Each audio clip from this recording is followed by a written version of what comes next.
Getting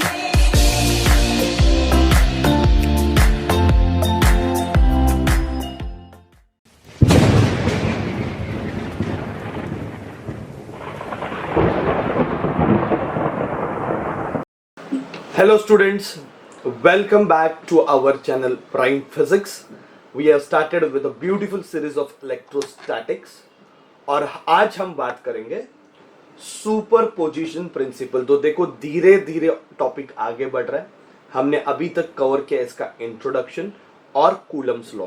नहीं देखा है तो पहले आप वो लेक्चर्स देखिए, go in the sequence so that you will understand this chapter in a best way. Okay, directly आप इस टॉपिक पे अगर जंप करोगे तो बहुत सारी चीजें आपको समझ में नहीं आएगी, तो प्रीवियस लेक्चर देखना बहुत जरूरी है। तो चलो सुपर पोजिशन प्रिंसिपल स्टार्ट करते हैं। बहुत इजी है ये और इसके ऊपर के न्यूमेरिकल्स भी काफी इंपॉर्टेंट है।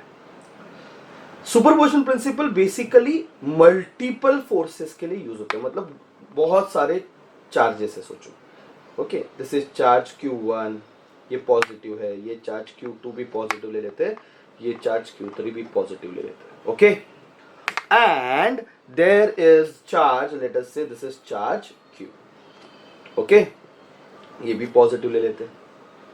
तो अगर मुझे फाइंड करना है कि इस Q चार्ज पे कितना फोर्स लग रहा है, तो सबसे पहले तो ये Q चार्ज पे फोर्स लगा कौन रहा है, तो ये सारे चार्जेस इस पे फोर्स लगा रहे हैं, बराबर कि नहीं? सब आजू बाजू में सब फोर्स लगाएंगे। लेट अस से ये जो Q1 फोर्स इस पे लगा रहा है, सोचो ये डिस्टेंस R1 है, ओके, R1, और Q1 ने ऐसे फोर्स लगा है, लेट अस से F1 वेक्टर। Q2 जो है, जो कि R2 डिस्टेंस पे रखा हुआ है, उसने फोर्स लगाया F2 वेक्टर, और Q3 जो है, जो R3 डिस्टेंस पे रखा है, ओके, इसने जो फोर्स लगाया लेट दैट बी F3। तो मैं बोल रहा हूं there are 3 charges, so there will be total 3 force acting on this charge, और हर force it's independent of the presence of both the charges. मतलब ये जो फोर्स लगा रहा है वो इन दोनों की वजह से इफेक्ट नहीं होने वाला है, इसने जो फोर्स लगाया F2 वो इन दोनों की वजह से इफेक्ट नहीं हो रहा है, और Q3 ने जो फोर्स लगाया F3 वो इन दोनों की वजह से इफेक्ट नहीं हो रहा है। The force between two charges is not affected by the presence of the other charge. तो इंडिपेंडेंटली आप देखो कि इसने कितना फोर्स लगाया F1, इस पे कितना फोर्स लगाया F2, इसने कितना फोर्स लगाया F3, तो बच्चों नेट फोर्स क्या रहेगा, टोटल फोर्स क्या रहेगा? तो प्रिंसिपल ऑफ सुपरपोजिशन बोल रहा है कि वो तीनों का वेक्टर एडिशन होता है। क्या होता है? तीनों का वेक्टर एडिशन। तो this is your concept which is important for physics. Is it clear? समझा है आपको बच्चों कि भाई किसी भी चार्ज पे कितना फोर्स लगता है, ये तीनों का क्या रहेगा? वेक्टर एडिशन रहेगा। ठीक है, अभी सोचो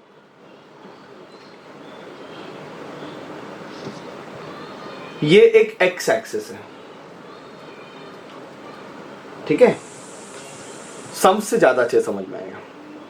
और एक्स एक्सिस पे 1 मीटर पे, 2 मीटर पे, 4 मीटर पे, 8 मीटर पे, सोचो ये 1, 2, 4, 8, this I am talking in metre, right, up to infinity charges रखे, सारे सेम चार्जेस रखे, हाँ, तो सेम चार्जेस इन सब पॉइंट्स पे रखे हुए हैं, और ये चार्ज की वैल्यू दी है उसने 4 माइक्रो कूलम। चेक करो, so infinite number of charges each equal to 4 microcoulomb are placed along x-axis at x is equal to 1, 2, 4, 8 and so on.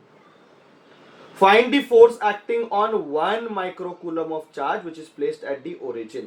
Origin पे 1 microcoulomb वाला चार्ज रखा है, सॉरी 1 कूलम वाला charge रखा है, तो उस पे कितना फोर्स लग रहा है मुझे फाइंड करना है।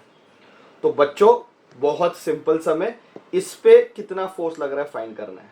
तो इस पे फोर्स कौन लगाएगा? तो ये सारे लगाएंगे, है कि नहीं? जो 1 मीटर पे रखा है उसने फोर्स लेटर से F1 लगाया, जो 2 मीटर पे रखा है उसने फोर्स F2 लगाया, जो 4 मीटर पे रखा है, उसने फोर्स F3 लगाया, यू अंडरस्टैंड। तो ऐसे सारे फोर्सेस लग रहे हैं और सारे रिपेल करेंगे because all are positive, right, क्योंकि ये Q चार्ज भी पॉजिटिव, Q1 चार्ज भी पॉजिटिव और ये सारे पॉजिटिव, सारे रिपेल करेंगे। तो नेट फोर्स क्या आएगा, नेट फोर्स आएगा सबका वेक्टर एडिशन, यस और नो। तो F1 vector plus F2 vector plus F3 vector plus F4 vector plus up to infinity. अपने को ये सॉल्व करना है और आंसर मिल जाएगा। चलो सॉल्व करते हैं। कूलम्स लॉ का फॉर्मूला सबको पता है, 1/4πε0, वैक्यूम में रखा तो Q1 Q2 अपॉन R²। इसको आप क्या ले सकते हो, K। तो फॉर्मूला, चलो F1 कितना फोर्स लगा रहा है, F1 जो 1 मीटर पे रखा है, बराबर कि नहीं, तो K Q1 अपॉन 1², है ना, यही फॉर्मूला लगा है। ये 2 मीटर पे जो लगा है वो कितना फोर्स लगा रहा है, बोलो। K तो K ही रहेगा, चार्जेस तो सेम है, डिस्टेंस सिर्फ चेंज हो रहा है, तो यहाँ पे 2² आएगा। अच्छा बताओ 4 मीटर पे जो रखा है वो कितना फोर्स लगाएगा, K Q1 अपॉन 4²। फिर ये K Q1 upon 8² and that goes to infinity. तो बच्चों इसको सॉल्व करने के लिए K Q1 कॉमन निकला, अंदर देख रहा हूं 1/1 that is 1 plus 1/4 plus 1/16 plus 1/64, और ये जो है वो ज्योमेट्रिक प्रोग्रेशन है। तो ज्योमेट्रिक प्रोग्रेशन का जो फॉर्मूला है जीपी का, ज्योमेट्री में यहाँ पे लिखता हूँ, चलेगा, नहीं चल इधर लिखता हूँ। ज्योमेट्रिक प्रोग्रेशन का जो फॉर्मूला है आपने ऑलरेडी पढ़ा हुआ है, इट इज A/1 - R। अगर आपने नहीं पढ़ा है तो आप मेरा मैथमेटिकल टूल्स देखो, उसमें ये बताया ज्योमेट्रिक प्रोग्रेशन, अरिथमेटिक प्रोग्रेशन कैसे सॉल्व करते हैं, ये आपने ऑलरेडी मैथ्स में पढ़ा हुआ है। K का वैल्यू अपने को पता है 9 × 10⁻⁹, 1/4πε0 का। Q का चार्ज का वैल्यू दिया 4 माइक्रोकूलम, माइक्रोकूलम मतलब 10⁻⁻6, कूलम में डाल दिया बच्चों, यूनिट ध्यान में रखो, ये माइक्रोकूलम है तो उसको कूलम में कन्वर्ट किया, मल्टीप्लाई बाय 10⁻⁻6 इंटू Q1 की वैल्यू तो 1 कूलम ही है।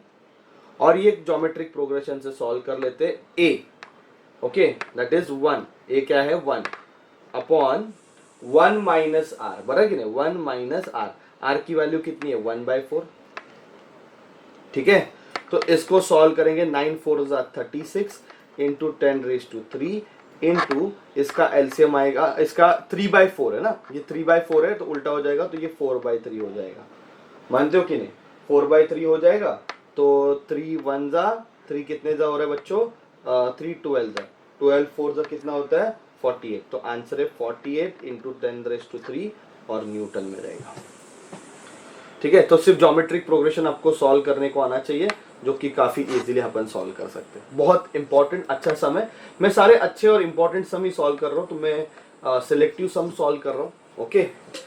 सो definitely you will get best sum when I am solving. तो ये जो सम है वो आप भी सॉल्व करो मेरे साथ, या फिर मेरे से पहले सॉल्व करो और फिर पॉज करके सॉल्व करने के बाद चेक करो कि कैसे सॉल्व किया हुआ है।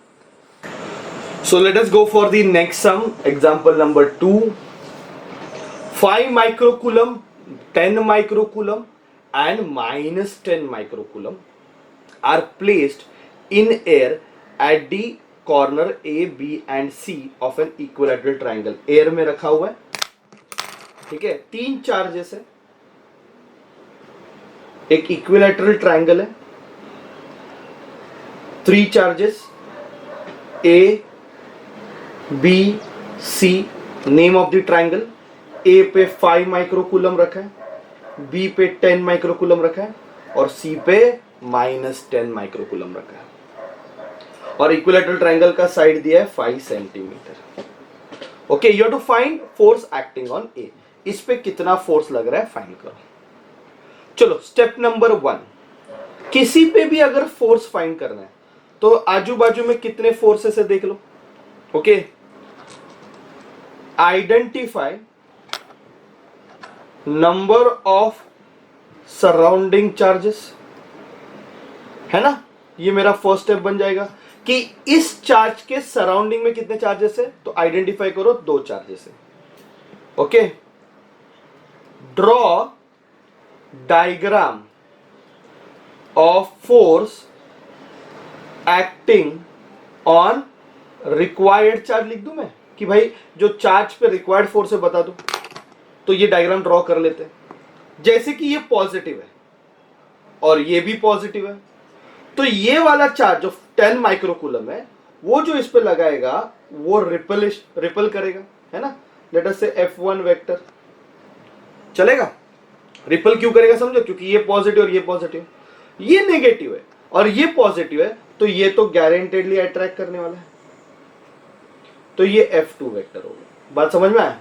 तो चलो ये फोर्सेस बता दिए, okay. And then draw diagram of resultant force. ये जस्ट मैं आपके लिए ऐसे स्टेप लिख रहा हूं कि ऐसे स्टेप में जाना चाहिए। तो रिजल्टेंट फोर्स का डायग्राम बताओ। अभी ये रिपल कर दिया, इसने अट्रैक्ट कर दिया। रिजल्टेंट फोर्स तो of course it is given by parallelogram law, है ना। तो ये रिजल्टेंट फोर्स है, नेट फोर्स चलेगा। तो ये मैंने ऐसे डायग्राम बना दिया। Easy, I hope you understood what I am saying, okay ना। अभी बच्चों मुझे इसकी वैल्यू फाइंड करनी है, तो पैरेललोग्राम लॉ यूज करेंगे। तो सबसे पहले तो मैं ये बोलूंगा, देखो मतलब okay, just fourth number step, find resultant force by vector addition and also find direction. ये दोनों चीज फाइंड करेंगे। तो मैंने डायग्राम बनाया, पहले आइडेंटिफाई किया, दो चार्जेस थे, इसने रिपेल किया, इसने अट्रैक्ट किया। अब मैं क्या करूंगा, रिजल्टेंट फोर्स बताऊंगा किस तरफ है, और इस रिजल्टेंट फोर्स को मैं फाइंड करूंगा by using vector addition, okay. तो वेक्टर यहाँ पे एडिशन, यहाँ पे पैरेललोग्राम लॉ है। पर सबसे पहले जो मैं बोल रहा हूं कि ये F1 और F2 दोनों सेम है, चेक करो है कि नहीं। मैग्नीट्यूड वाइज दोनों सेम है, डायरेक्शन वाइज ऑफ कोर्स दोनों अलग है। इसने ऐसे रिपेल किया, इसने इधर ऐसे अट्रैक्ट किया, पर magnitude wise they are same. अच्छा, फोर्स का फॉर्मूला क्या है, 1/4 pi epsilon naught Q1 Q2 upon R square. Force between two charges किस पे डिपेंड करता है, दोनों की वैल्यूज पे डिपेंड करता है, दोनों की में कितना डिस्टेंस डिपेंड करता है, और मीडियम पे डिपेंड करता है। तो ये तो सेम है दोनों के लिए। देखो इसकी वैल्यू 10 है, इसकी भी वैल्यू 10 है। ये जिसपे फोर्स लगा रहे हो 5 है, ये जिसपे फोर्स लगा रहे हो 5 है। तो दोनों के Q1 Q2 सेम है। दोनों 5 से सेम डिस्टेंस पे रखे, क्योंकि इक्विलैटरल ट्रायंगल है, तो ये 5 सेंटीमीटर है और ये भी 5 सेंटीमीटर, आर भी सेम है, और सब कुछ एयर में रखा है, तो मीडियम भी सेम है। यू अंडरस्टैंड, मीडियम सेम है, वैल्यू सेम है, डिस्टेंस सेम है, तो they are same. Let us say it is equal to F। बात समझ में आ रहा है? तो नेट फोर्स का फॉर्मूला क्या, पैरेललोग्राम लॉ यूज कर रहे हैं कि ना अपन, तो कैसे आएगा, it is root of F1 square plus F2 square plus 2F1 F2 cos 120 degree. देखो 120 डिग्री क्यों लिखा है मैंने, भाई इक्विलैटरल ट्रायंगल है तो ये 60 डिग्री हो गया ना यार, और अगर ये 60 डिग्री हो गया तो F1 और F2 के बीच में जो एंगल है वो कितना बनेगा, गारंटेडली 120 डिग्री बनेगा। सोचो सोचो, अगर ये 60 है तो F1 और F2 के बीच में एंगल कितना बनेगा, 120 degree. Root of F1 square क्या है, F square plus F square plus 2F square cos 120 is minus half. ये 2 कैंसिल हो जाएगा, और ये F स्क्वायर और ये बन जाएगा माइनस F स्क्वायर, वो भी कैंसिल हो जाएगा, तो बचेगा सिर्फ F स्क्वायर। और F स्क्वायर का रूट क्या है, F। तो बच्चों F नेट किसके बराबर आ गया, F। Now it is very easy to calculate F net is equal to F। F का फॉर्मूला क्या है, 1/4 pi epsilon naught Q1 Q2 upon R square. मानते हो कि नहीं? नाउ इसकी वैल्यू है 9 इंटू 10⁻⁹। Q1 की वैल्यू कितनी दी है, 10 माइक्रोकूलम। इसको Q1 अगर ले रहे 10 माइक्रोकूलम, माइक्रोकूलम तो मल्टीप्लाई बाय 10⁻⁻⁶ इनटू Q2 की वैल्यू कितनी है, 5 माइक्रोकूलम, तो multiply by 10⁻⁶ upon R square. R कितना है, 5 सेंटीमीटर है, तो 5 इंटू 10⁻⁻² द होल स्क्वायर। तो चलो इसको सॉल्व करते हैं। 9 5 45, ओके 45 इंटू 10⁻⁻⁶ 9 -6 चलेगा, इजी करके लिखा आपके लिए, अपॉन 25 इंटू 10⁻⁻⁴। ये समझ में आया? तो ये हो गया 45, चलो 5 के टेबल से 5 9 जा 5 5 जा 9/5 इज 1.8। मानते हो कि नहीं? 1.8 आएगा ना। और इसका आंसर कितना हो जाएगा? ये हो जाएगा 10⁻, this is nothing but 9 -6 -12 is -3 और +4 है ना। -4 ऊपर जाएगा तो कितना हो जाएगा? +4 हो जाएगा, बराबर है। तो ये आ जाता है समवेयर अराउंड कितना? 18 न्यूटन, है ना। 10 आंसर आया, तो इसका आंसर कितना आएगा? 18 न्यूटन। चेक करो इसका आंसर बराबर है कि नहीं, कि कुछ मैंने मिस्टेक किया है कैलकुलेशन में। ठीक है, सारे वैल्यूज मैंने बराबर डाले हुए। इसका 9 × 10⁻⁹, Q1 की वैल्यू 10 × 10⁻⁻। अच्छा, ये 10 हम भूल गए, देखो ये 10 वाला अपन भूल गए, तो आई एम वेरी सॉरी। तो ये 10 यहाँ पे ऑलरेडी है, ये 10 यहाँ पे ऑलरेडी है, तो आंसर 180 न्यूटन आएगा। ठीक है, अभी आंसर बराबर है 180 न्यूटन। ठीक है, नाउ जैसे आपको कैलकुलेट करना है आप कर सकते हो, मतलब ऐसा कोई कंपल्सन नहीं कि ऐसे ही कैलकुलेट करना है। ठीक है, चलो एंगल फाइंड करते, डायरेक्शन फाइंड करते, अल्फा फाइंड करते। ओके, ये अल्फा रहता है F1 के साथ, और F2 के साथ क्या एंगल बनता है? Beta. Anyway you can take, either you take beta और यू टेक अल्फा। तो चलो, tan बीटा का फॉर्मूला क्या है? tan बीटा का फॉर्मूला आएगा, it is F2 sin 120 degree upon F1 plus F2 cos 120 degree. वही फॉर्मूला है बच्चों। अल्फा फाइंड करते तो tan इनवर्स ऑफ फॉर्मूला क्या है? Q sin theta upon P plus Q cos theta. Parallelogram law, vector chapter आना बहुत जरूरी है। और वैसे ही सेम बीटा के लिए भी लिख सकते, तो मैंने बीटा के लिए लिया।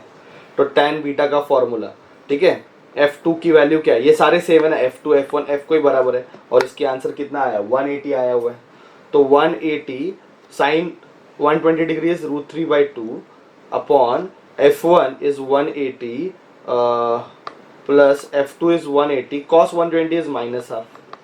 ठीक है, इसको सॉल्व करो, इसका आंसर कितना आएगा? 180 इंटू √3/2, ऐसे ही रख देते हैं, 180 √3/2, और इसका आंसर कितना आ रहा है? 180 -90 इज 90, ये 91 जा 92 जा 2 कैंसिल, फाइनल आंसर √3 आया। अगर tan बीटा का आंसर √3 आ रहा है तो बीटा की वैल्यू कितनी हो गई? 60 डिग्री। ठीक है, तो ऐसे डायरेक्शन फाइंड करते, कभी कभी डायरेक्शन भी पूछते हैं, रिजल्टेंट फोर्स पूछा है तो मैग्नीट्यूड भी फाइंड किया और डायरेक्शन भी फाइंड किया कि भाई 60 डिग्री पे लग रहे हैं विद रिस्पेक्ट टू F2। ठीक है, तो ये ऐसे हम फोर्स फाइंड कर सकते हैं। तो अल्टीमेटली ये जो फोर्स है वो BC को क्या बनने वाला है? पैरेलल बनने वाला है। क्या बनने वाला है? पैरेलल। तो ये उसका डायरेक्शन हो गया। Okay, I hope the points are clear. Calculation में थोड़ा सा एक गड़बड़ हो गया था, पर अपन ने वो इम्प्रूव कर दिया। ठीक है, अभी सॉल्व करते हैं नेक्स्ट वन, एक और सम। बड़े सम होते हैं तो कैसा होता है कि कहीं एक छोटा सा मिस्टेक भी हो गया तो then you have to find every time. 4 equal point charges each 16 microcoulomb are placed on the four corner of the square of side 0.2 metre.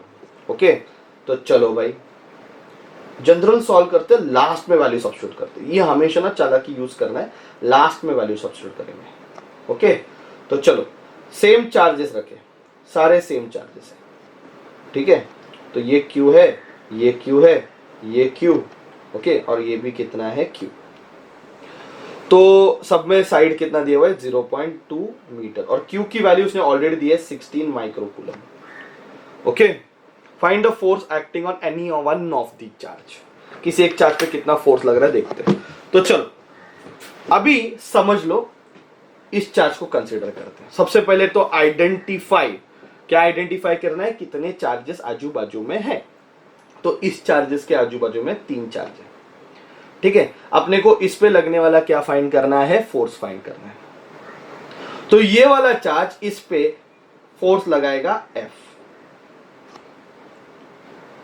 और ये वाला चार्ज इस पे फोर्स लगाएगा F। इसने जितना फोर्स लगाया उतना ही फोर्स ये भी लगाएगा। चलो ये बात समझ लो पहले, नहीं समझा? फोर्स का डायग्राम बना रहे, उस चार्ज पे कितना फोर्स लग रहा है वो डायग्राम में बता रहे। तो इसने इस पे फोर्स F लगाया, इसने भी इस पे फोर्स F लगाया। भाई फोर्स किस पे डिपेंड करता है? मीडियम पे 1/4 पे एप्सिलॉन नॉट, वैल्यूज पे दोनों के, और डिस्टेंस पे। अभी ये दोनों के केस में चार्ज क्यू क्यू है, ये दोनों के केस में भी चार्ज क्यू क्यू है, मतलब चार्ज तो सेम ही है और डिस्टेंस भी सेम है। यहां से यहां तक का डिस्टेंस और यहां से यहां तक का डिस्टेंस सेम है। समझा? तो इसने जितना फोर्स लगाया सेम फोर्स ये भी लगाता है। ये बात समझ में आया? ओके। अभी बच्चों ये वाला चार्ज जो फोर्स लगाएगा वो अपन ले लेते हैं F1। समझा? इन दोनों ने फोर्स कितना लगाया? FF। पर इसने थोड़ी इस पे F लगाया, क्योंकि डिस्टेंस चेंज हो गया। इधर डिस्टेंस सेम है पर ये डिस्टेंस अलग है। भले ही चार्ज की वैल्यू सेम है, Q1 Q2 चार्ज सेम है, बट चार्ज सेम हो गया पर डिस्टेंस अलग है ना यार। तो समझ रहे? इसने इस पे जो फोर्स लगाया। अभी चलो साइड ले लेते हैं A। ये साइड A है ना? ये वाली साइड A है, ये वाली साइड A है, ये A है, ये A है। तो इसके और इसके बीच में डिस्टेंस कितना है? A है। इसके और इसके डिस्टेंस कितना है? A है। पर इसमें और इसमें डिस्टेंस कितना आएगा? √2a पाइथागोरस थ्योरम से। नहीं समझा? तो इसने इस पे जो फोर्स लगाया वो अलग रहेगा। अभी इन तीनों को अपने को ऐड करना है तो रिजल्टेंट फोर्स मिलेगा। समझ में आ रहा है? इन तीनों को ऐड करना है, इन तीनों को ऐड करना है। तो एक टाइम पे दो ही ऐड कर सकते हैं। तो चलो पहले इन दोनों को ऐड करते हैं, पहले इन दोनों को ऐड करते हैं। इसको थोड़ा होल्ड पे रखते हैं, इन दोनों को ऐड करके लेते हैं। ओके, सो उसको मैं बोलता हूं F डैश। जो ऐड करके आंसर आएगा उसको मैं नाम दिया F डैश। फॉर्मूला क्या आएगा? बोलो, F² plus F² plus 2FF cos, दोनों के एंगल कितना देख? 90 डिग्री। ओके, तो आंसर आ जाएगा बच्चों √F² प्लस F², क्योंकि cos 90 0 है तो ये सारा 0 हो गया। तो आंसर आएगा 2F²। तो आंसर इज √2F। समझा? तो F डैश की वैल्यू क्या आएगी? तो F डैश की वैल्यू आएगी √2F। क्या है? K, इसको मैं K लेता हूं, Q², Q1 Q2 Q into Q² upon A²। चलेगा? तो ये F डैश फाइंड कर लिया, इन दोनों को ऐड किया। अब मुझे एक सिंपल चीज बताओ, देखो आपको ये बात समझ में आ रही कि नहीं? डायरेक्ट मैं कर रहा हूं कि डोंट यू थिंक सो ये एंगल 45 डिग्री रहेगा? क्यों एंगल 45 डिग्री रहेगा? क्योंकि ये 90 है, ये 90 है और ये तो मतलब ये सेम है, ये सेम है और दोनों के बीच में एंगल 90 है, तो बराबर वो दूसरे बाइसेक्ट करके जाएगा। ये जो दूसरा है इसको बाइसेक्ट करके जाएगा। तो इन दोनों को ऐड करके अपने को F डैश मिला, वो तो इस तरफ मिलने वाला है बच्चों। समझा? इन दोनों को ऐड करके जो F डैश मिला वो तो बाइसेक्ट करेगा, 45 डिग्री पे बराबर एक्ट होएगा। तो मुझे F डैश की वैल्यू मिल गई। F डैश का मैंने डायरेक्शन डायग्राम में बता दिया।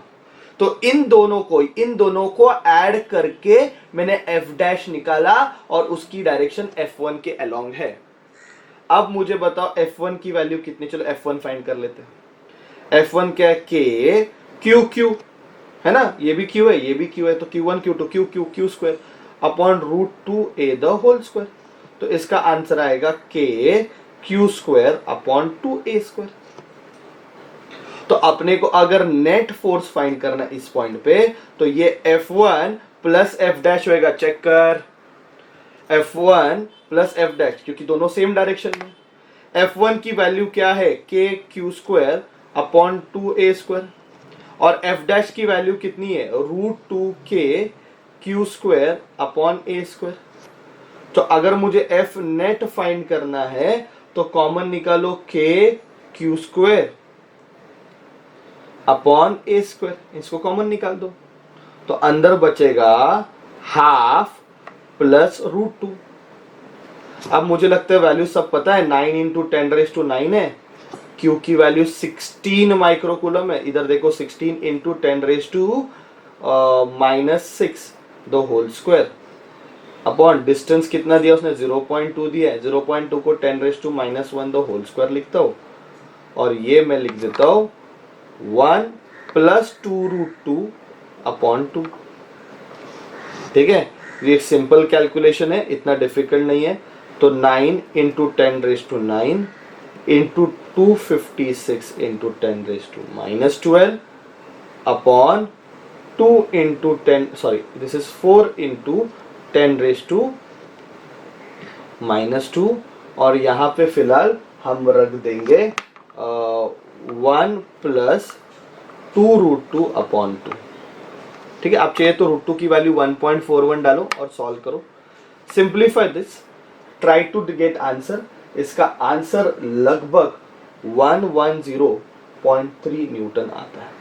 ओके, तो देखो ये आंसर आपको आ रहा है, मिल रहा है कि नहीं। ठीक है, पर आपको कॉन्सेप्ट कैलकुलेशन तो आप कर लोगे, कॉन्सेप्ट समझ में। अभी 3 फोर्स ऐड किए, इसके पहले वाले सब में 2 फोर्स ऐड करना, तो 2 फोर्स फटाक से ऐड हो जाते हैं। 3 फोर्स ऐड करने के लिए मैंने क्या किया, पहले इन दोनों को ऐड कर लिया और इन दोनों का जो आंसर आया वो इसके साथ ऐड किया, तो लकीली ये आंसर उसी डायरेक्शन में आया, तो डायरेक्ट प्लस करके आंसर मिल गया। तो थोड़ा मेहनत वाला कॉन्सेप्ट है ये सुपरपोजिशन का, एंड प्रैक्टिस करोगे तो अच्छा होगा। आपके कोशिश करता हूँ कि इसका जो मैं अच्छे क्वेश्चंस है उसकी लिंक मैं आपको नीचे देता हूँ, आप उसको सॉल्व करिए and try to get the answer. Thank you very much all of you, that's the end, thank you.